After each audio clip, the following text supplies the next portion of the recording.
Doctors say it's serious. The left's TDS is mutating. It's turned violent. They've moved on from policy to pure hate, and it's spreading.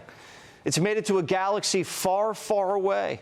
Luke Skywalker turned to the dark side and posted this: Trump laying in his grave, with the caption, "If only."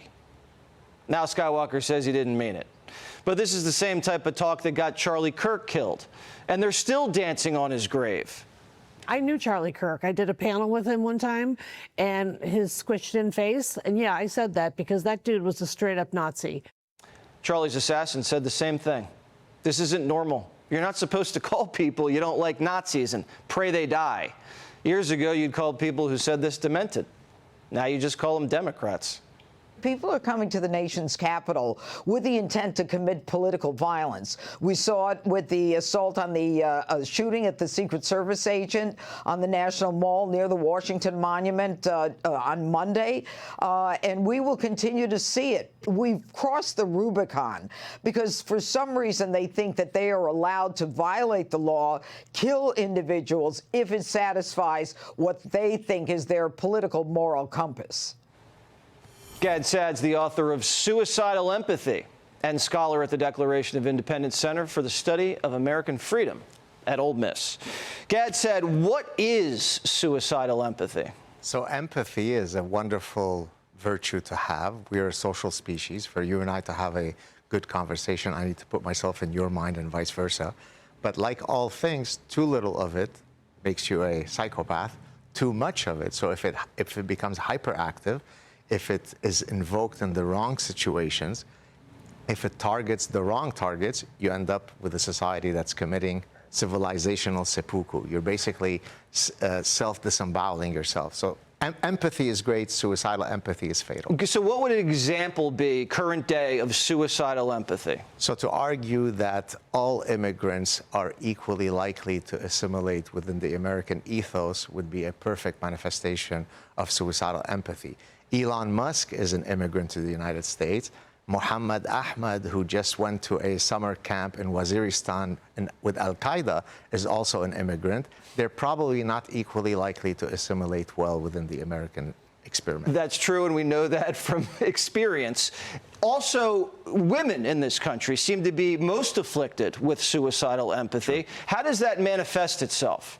Well, they are the ones who are holding #refugeeswelcome as they are being gang raped by said refugees, right? So there are many, many examples that I discuss in the book, and you and I talked about it offline, that really seem almost as though they're impossible to believe that they could be true. So a woman is gang raped by a bunch of guys from the Middle East. She tells the police that they were speaking in German, because if she were to truly say that they spoke Arabic and Farsi, that would marginalize the Middle Eastern community. So when a woman who is being raped and victimized, her first reflex is to protect her rapists, that's probably suicidal empathy. Does it generate from a hatred of your country? Does it generate itself from guilt?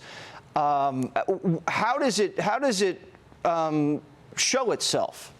Well, it shows itself in many, many different ways. So, for example, the fact that people are incredibly Islamophilic, they love Islam in the West, would be one manifestation of suicidal empathy.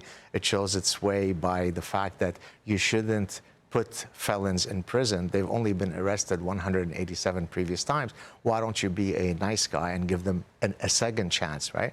It shows its way in the fact that we should elevate indigenous knowledge over the scientific method, because the scientific method is laced with white supremacy. So there are an endless number of ways that bit by bit the edifices of reason that define the West are being clobbered. So you and I can see it. It's illogical, and you've seen people hurt by this. Why can't they see it? And if you were to, I don't know, lay them down on the couch, Dr. Gad Saad, how would you cure this? Well, I would tell them to read this book, because the last chapter, I offer an inoculation against suicidal empathy. But it's a very difficult and almost intractable problem, because if my personhood is defined by the fact that I am infinitely tolerant, infinitely compassionate, kind, magnanimous, then it becomes very difficult to ever take a position that might seem as being non-empathetic. So it's a tough problem, but I'm up for the challenge. And do you think America can cure this issue? Because you say in the book that a lot of civilizations,